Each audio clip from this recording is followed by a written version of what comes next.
Hello all, and welcome to the SVB Collapse, What CEOs Need to Know webcast. We're going to begin in just a few short moments, but before we do, I'd like to remind all attendees that they are currently in listen-only mode, but please use the chat feature to ask questions of our expert panelists at any time, and we will answer them during the live Q&A session at the end. With that, I'm going to hand it over to Randy Dewey.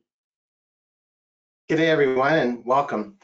We're super grateful for the overwhelming response. Lots of people responded from around the world. Lots of questions poured in since we put out the podcast and the webcast here yesterday. So thanks for all that. Lots of interesting topics and questions. We know this situation is certainly on the forefront of every business leader's mind. There's lots of issues, these times of uncertainty. Where does it lead us? So we will address a lot of your questions and hopefully get to all of them. I know they're still pouring in here, so we will hopefully answer as many as we can. To give you some level of direction and certainty from the collective experience that both John and I bring to this. So let me introduce to you my guest today, John Geigrich, partner and CEO coach with CEO Coaching International. John has a distinguished career in financial services. He's spent lots of years running banks, being involved in the industry as well. Deep background and certainly a solid track record from every perspective. Like me, went through lots of recessions over those periods and comes at this from a place of deep experience. Myself, my name is Randy Dewey. I'm the president and COO of CEO Coaching International, and just a little bit of my background. I stepped into a bank as COO in August of 2008, which was 6 weeks before Lehman Brothers collapsed. And within a few weeks, I was given the battlefield promotion to lead the bank through the heart of the financial crisis. So just from the financial crisis perspective, lots of experience between John and myself, and we're happy to address the questions that you have today. Just by way of setting the stage, let me set it back up and just talk about some of the macro factors. SVB, of course, that failure and collapse is a significant event, but there's other macro issues that really do layer in the full picture. So of course, there's a number of things that really do lead us to the point where the issue that happened at SVB is not an isolated issue. This is an issue that is certainly stressing the system. So couple of data points. US bankruptcies are now, from 2021 to 22 was at the lowest they've ever been for a long time. However, since December, we've seen a stark uptick in filings month over month. Year to date, we're at 111, which is the Q1 pace that we had in 2010 and 2011. So the stark increase in bankruptcies is certainly indicative of concerns. Filing trends continue as well, but the top four sectors that are really most affected by those are consumer discretionary, industrials, healthcare, and certainly financial. So of course, some of these macro factors are certainly layering, but we still feel, in some sense that the job market's still robust. There's still a lot of signs that things are starting, that the light's at the end of the tunnel, that we're coming through the recessionary environment. But on the same token, there are macro factors that do suggest that the recovery is slow. We've seen CPI numbers come out this morning, which suggests that they were in line with expectations. What does that mean? How does that layer into some of these macro issues? Take it down a level and just talk about SVB itself. Of course, as you've probably read, it's the 16th largest institution in America. Certainly high focus on tech companies. A couple of unusual points about it though. As a tech company, as a centric bank that's focused on tech companies, they got 37,000 depositors.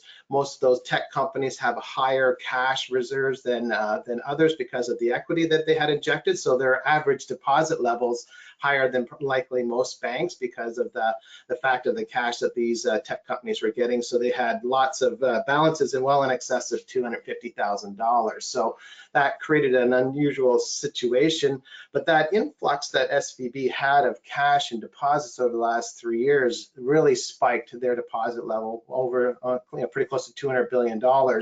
And then, of course, they got caught with the held to maturity portfolio, which then started to realize some significant losses. And last September, I think was somewhat of a forewarning moment because their unrealized losses exceeded their common equity in the bank. They had 16 million of losses unrealized and only $12 billion worth of equity on their balance sheet. So technically insolvent moment, there was some sense that, you know, the money that they were making from the deposits that they had was generating $3 billion per quarter, and that maybe they would fix that out over time.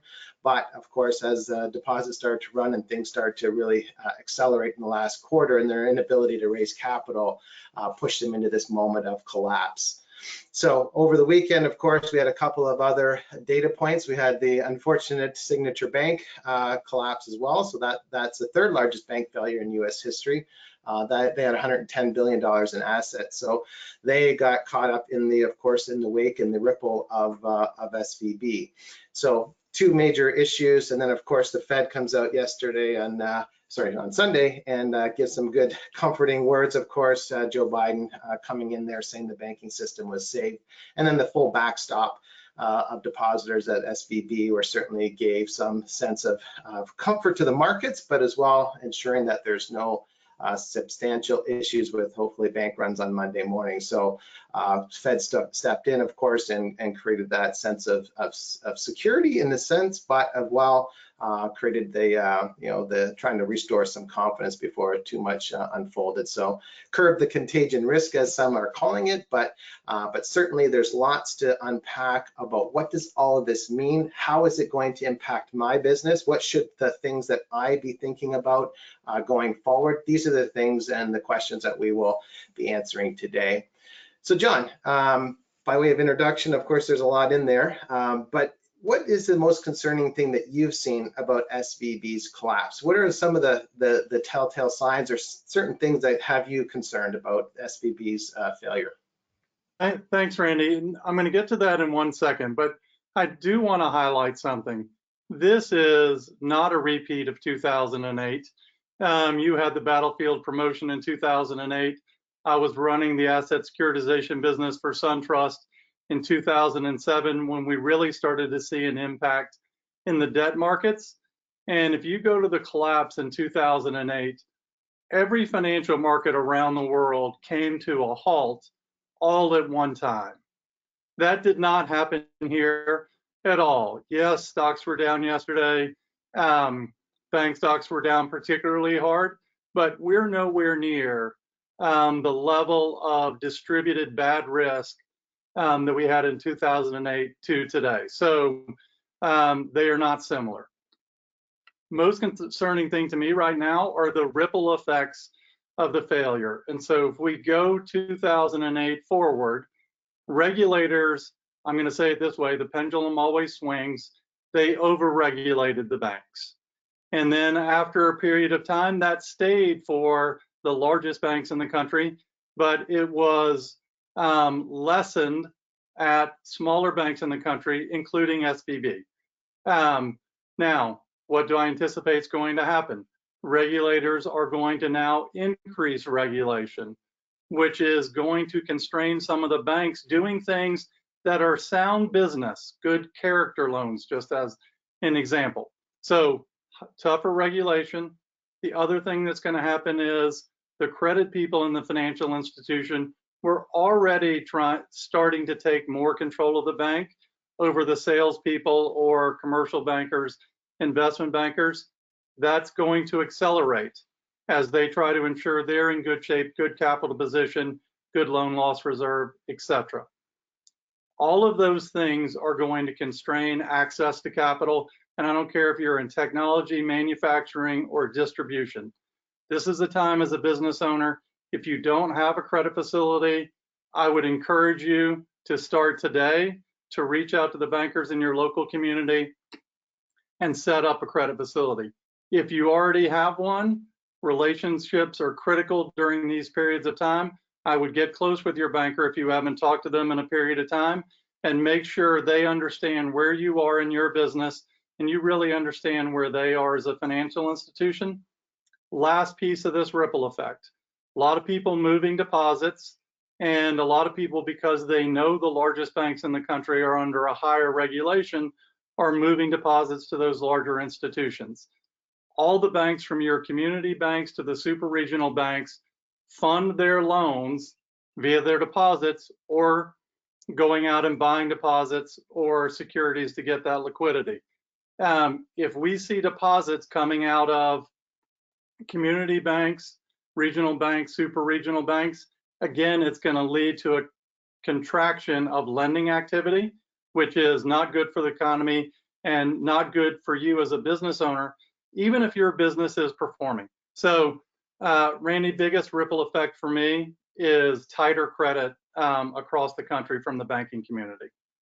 I want to go back to one of the points that you just made, though, John, because I think it's an important one. You know, DoddFrank Act and everything that came up, the 2009 Recovery Act, really provided sort of that tightening of controls, as well as liquidity ratios that were imposed on banks. That gave the market a sense that all banks were now under this. But as you and I know, in around 2013, 14, 15, that the regulations were loosened up for smaller banks. For example, SVB was considered a small bank that didn't actually have those same liquidity ratios applied. So the fact that, you know, just to take your money out of a regional bank or a bank that's solid, but yet trying to think that you're going to put it in a larger bank and get that level of protection isn't necessarily a safe thought, correct? Correct, 100%. By the way, another difference between 2008 and today, in the 2008 bailouts, the shareholders and bondholders of the financial institutions were protected. In this case, the depositors were protected, but the shareholders and people who have liabilities to Silicon Valley Bank, they're not protected at all. It's another big difference there. You know, one of the concerning things too that we're seeing of the funding market, of course, you have 37,000 plus depositors at SVB. They're mostly, of course, you know, tech companies. The funding market for tech companies has now suffered a loss here in the collapse of this bank. That's going to leave a lot of VCs with, you know, with concerns about where the funding is coming from, where their investments are within the tech companies, and as well those tech companies getting access to capital in the midst of this major change there.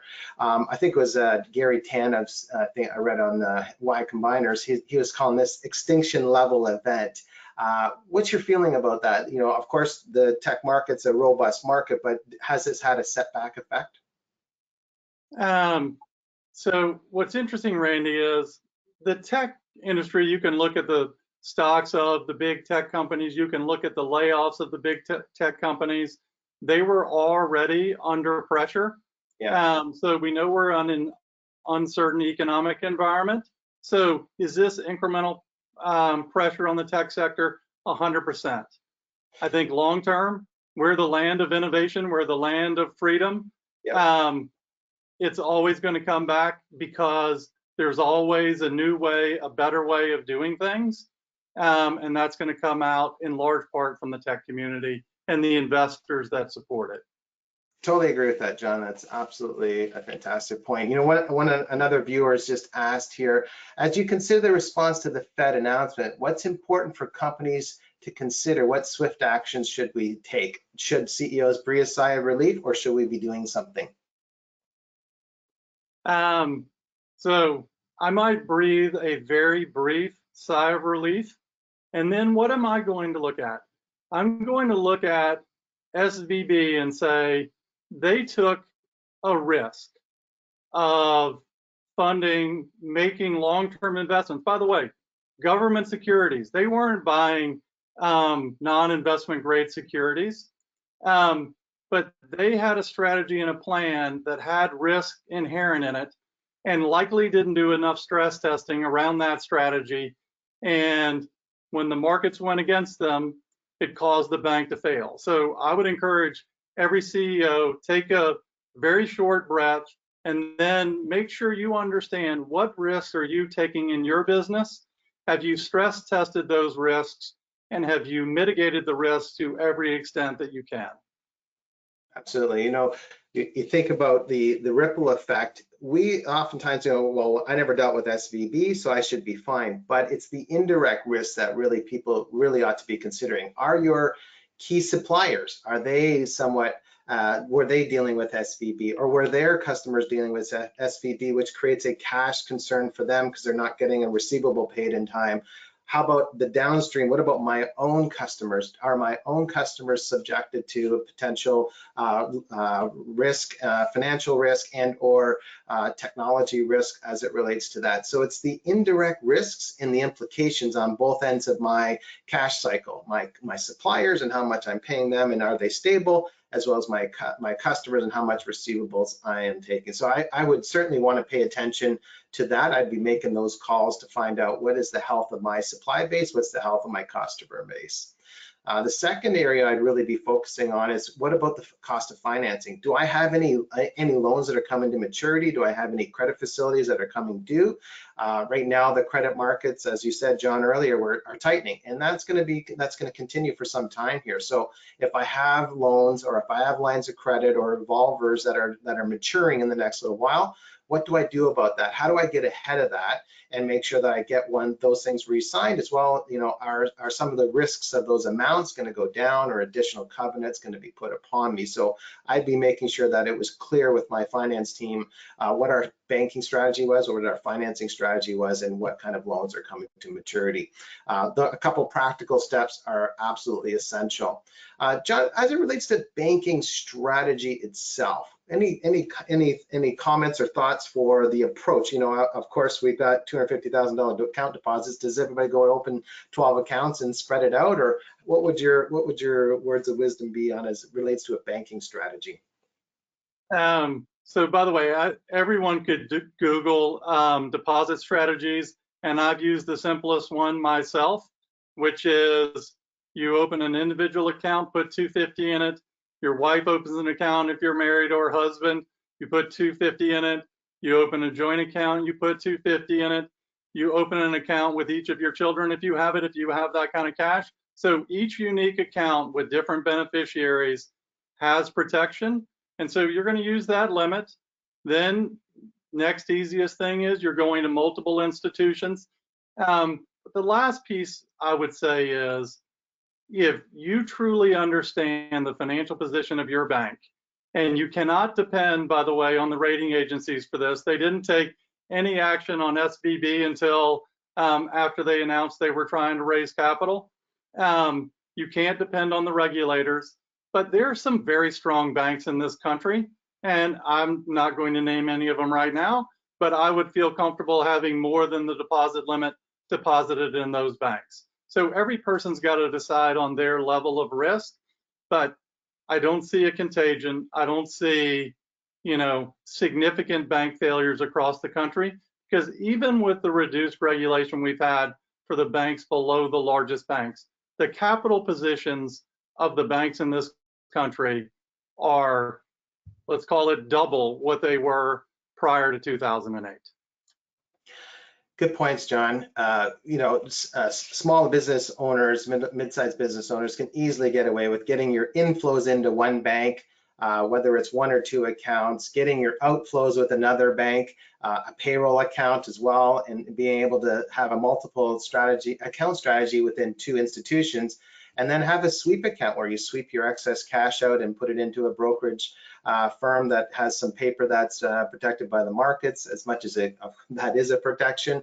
But if you get into a low risk, high liquidity instrument that is a brokerage firm, of course, they're just a fiduciary anyways. But if you can sweep excess cash and spread your risk out between three institutions as a simple approach, that can be helpful. Randy, I want to go back to this ripple effect one more time, because they say repetition is the mother of invention, I think. I probably bungled that quote, but here's the thing.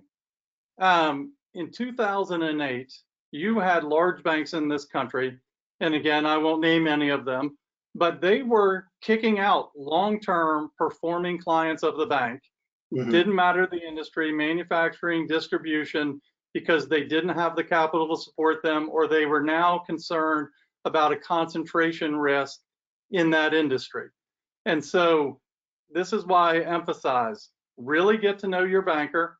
If you don't already, and then get to know a couple others that operate in your market, in your sector, so that you're prepared should the relationship not be what it has been at your own financial institution. Just that preparation is key. Absolutely, absolutely. Another viewer asks, will interest rates continue to climb? Your thoughts, John? Randy, if you and I knew this as much as we're enjoying this podcast, we probably wouldn't be on here. Listen, here's the thing. We still have inflation. We still have strong buying. So yes, interest rates for right now are going to continue to increase until the economy cools enough and the Fed needs to reverse course and start reducing interest rates again. Do I know when it's going to stop? No. Now, I'm going to give you a sort of an offshoot on this, because some people just focus on interest rates. So I have some clients that are in the real estate investment business and finance people who do fix and flips and long-term rentals. So yes, their clients are having to pay higher rates now. The offshoot is they're able to buy properties at a more reasonable price. When interest rates were low, everybody was chasing properties. They were having to buy above the asking price. So the two things have a little bit of a tendency to offset each other. So be looking at your own business and be thinking, yes, here's the negative impact of a high interest rate. What is the positive impact? What can I take advantage of in this market? Good points, John. You know, we're seeing that, you know, that we still, you know, the economy is still struggling. There's still issues. Inflation's still at historic highs. The debt markets are starting to tighten up. Job numbers continue to be the anomaly here, which is great that we have that, because that wasn't the case in 2008 when we were topping 10% unemployment rate. So the fact that we're half of that and the job market continues to be that outlier, which is fantastic. There is still those concerning points, CPI numbers, you can see unemployment, or not unemployment, but certainly some of the labor indicators, the consumer indicators. So we do have an economy that's recovering, but it's very slow. The lever that they always pull is interest rates, so they will continue to pull on that. How many basis points? Who knows? I think they priced in on March 22nd around 25 basis points. We'll see if they do that, or if they'll maybe sort of hold it to see if they can stimulate a little bit more. But right now, it is the one lever that they constantly turn to help sort of cool off the inflation and try and get their arms around the economy and start to provoke and stimulate the economy itself. So it remains to be seen, but you're right. It's who has the crystal ball knows that exactly where that's going. We don't know, but we know when the indicators start to get more robust, that the economy is starting to come around. Is 23 going to be a tough year? Absolutely, it's going to be a tough year. There's going to be no doubt that we're going to continue to struggle in this economy, but it will get better. Recessions historically last 18 months. We've been well into this one for some time. So if you include the pandemic as part of it, so it has been a tough couple of years, and the next 12 months will certainly remain a challenge. But there is light at the end of this tunnel. Another viewer asked, John, if the SVP was the canary in the coal mine, and what kind of risk planning or contingency approaches should companies be considering at this time? So I don't believe they're a canary in the coal mine. It's a unique event. Now, it's easy to dismiss that and say it's a unique event. It was a unique financial institution. But go back to a couple of things I said at the very beginning. Take this as a lesson, take a deep breath, and then focus on what risks am I taking in my business? What am I counting on to achieve the success that I have planned for the next 12, 24, 36 months? And what is the probability those things are actually going to occur now? So really stress test your assumptions for your business going forward, and then have a contingency plan if things do not go well. That's the biggest thing that we see companies who get in trouble that they do, is they don't do the downside scenarios, they don't do the sensitivity testing, they don't have a game plan if things don't go the way they anticipate. That'd be my biggest message.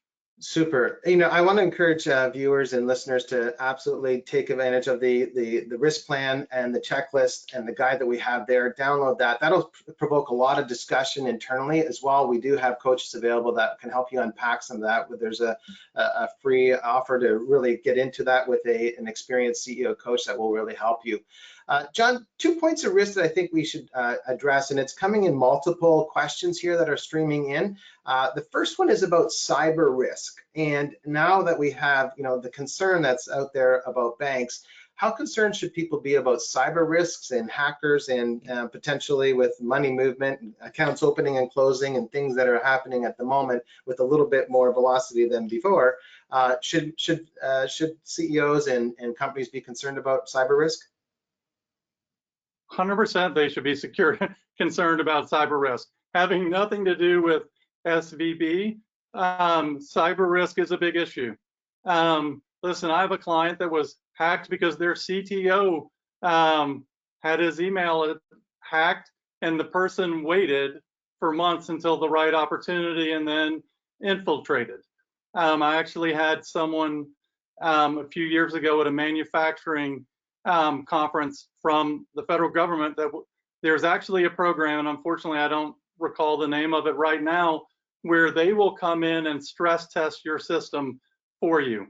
So I would encourage everyone, both personally and from a business perspective, to make sure that you're as tight as you can possibly be from a cybersecurity perspective, which would include having cybersecurity insurance.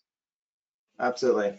The second one was about cash management. And, you know, when you think about one, it is a very important indicator of problems within the system, whether it's with your customers or whether it's with your suppliers. But, you know, it's almost in the sense we want to double down at this point in time to watch for those, you know, wire recalls, for the late payments, for the trending of potential cash behavior from within the system. So, as much as we've always, you know, been high proponents of having your 13-week cash flow forecast, making sure that delays past 24 hours are notified up the flagpole to notify management. But we want to take extra steps today in this period of time to make sure that the accounting groups are communicating when they see unusual behavior. They understand. They're talking to our customers. They're making payments to our suppliers all the time. They can sense when someone's changed behavior. And changes of behavior are important flags to actually get ahead of. And it's not just an accounting clerk calling a customer asking, a customer's accounting department asking when the payment's coming. If there's behavioral changes, they should get ahead of those behavioral changes. Any other thoughts about cash management or things companies should be focusing on in this period? Yeah, 100%. And I'm going to go back to my credit facility. I love repetition. Listen, you need to make sure you have liquidity to get through a bump that you might experience. And so that means cash on hand and or a line of credit that you're solid to know that it's in place. And by the way, if you've got a line of credit and you haven't been using it, just go ahead and test it out and make sure it works the way it's supposed to work. So that's making sure you have that cushion. It's really important to have that cushion. The other thing, Randy, on the cash flow is, I said relationships are key. You have to get close. You should be doing this all the time, but particularly now, close to your biggest clients, your biggest customers, understand how they're doing. How is this impacting their business? How is the economy impacting their business? Did they used to pay in 25 days and now they're stretching you out to 40 days? We can say they've been a long-term customer. I'm not worried about it. I want to make sure I'm checking in with them so I can truly understand, hey, maybe someone was on vacation, or maybe they're starting to show a few cracks and I need to tighten up how much credit I'm allowing them to have. Excellent, excellent. Another question that come in, interesting one, is talk about leaving California. And there's been, you know, historically in the last 24 to 36 months, an exodus of some magnitude. The question is, do you think SVB and this collapse is going to have an effect on that? Is there going to be more departures from California? What does this mean for Silicon Valley and California itself? So here's my view. It's an opinion, nothing more than that. there has been an exodus. So you see tech markets, Austin on fire, Atlanta, big tech market, and you have people unrelated to tech who want a better tax atmosphere, and so they're moving to other locations. That said, California remains and always will be one of the largest states in the country. So sure, there are going to be people who move out. There are also going to be people who still move into California. So it's interesting. I know some of the data that I've seen, Texas has really been a huge beneficiary. I think the Texas market, of course, I think has dwarfed most every other state as it relates to being the beneficiary of the exodus from California of some companies. Elon Musk, other companies have gone there in the last little while. But it's gonna have an impact probably on some labor shortages. As much as we thought there was a brain drain going of coming from other countries, other states into California. Somewhat of the reverse is happening now, where they're going to other states that are maybe more capitalist friendly and more business friendly markets, such as Texas. So there will be some uptick. I know Texas, certainly the growth in aerospace, agriculture, food, IT, telecom. There's been a lot of focus on new tech in Texas, which I think that'll continue to create some benefit there. On the flip side, though, the loss of some of that talent in California and the labor shortages that we're already experiencing across the nation, that's just going to exacerbate that problem. It exists in California as it exists in most other states with the challenge for talent. So this is not certainly going to help that.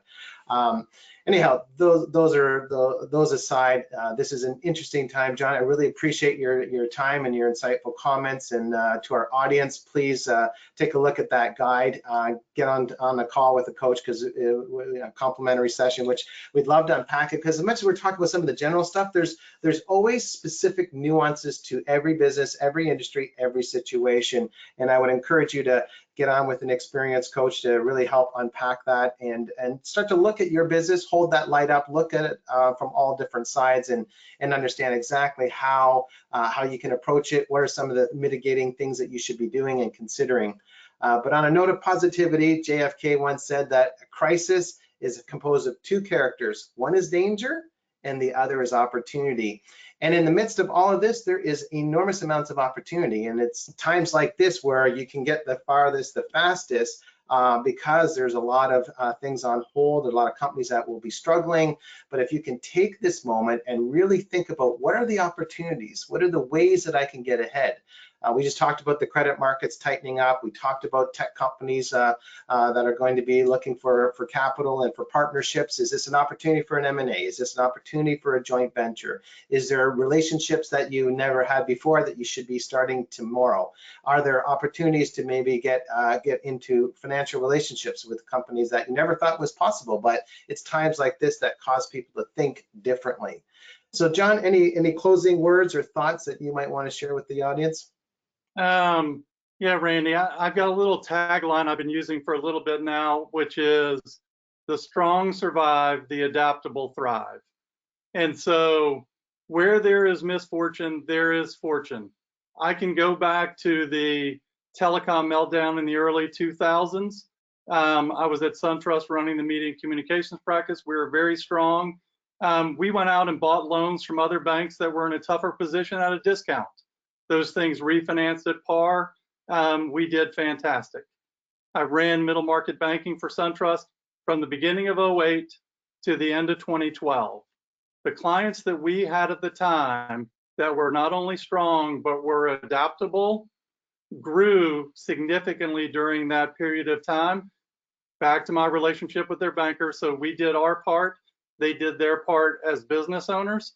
So look for those opportunities that weren't there before this crisis happened and figure out how to take advantage of them. So be adaptable and thrive.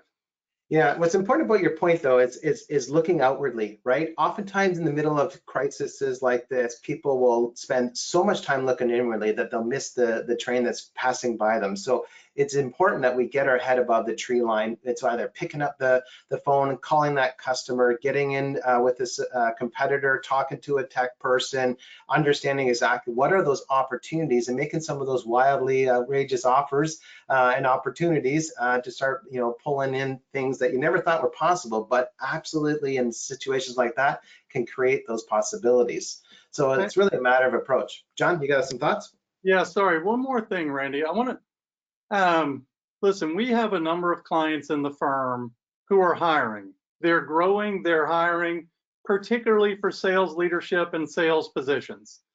With the layoffs in the tech sector, in the mortgage sector, pick another sector where there are significant layoffs. Not only is there opportunity to look outside for business opportunities, this is an exceptional time to be adding talent onto your team to help get you to where you want to go. So don't overlook the opportunity to find some great talent that is available. Super point.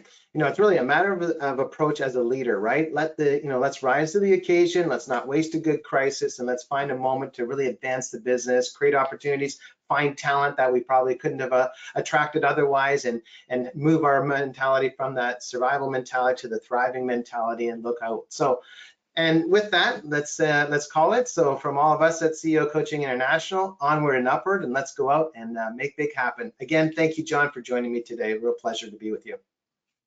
Thanks, Randy. Great being with you.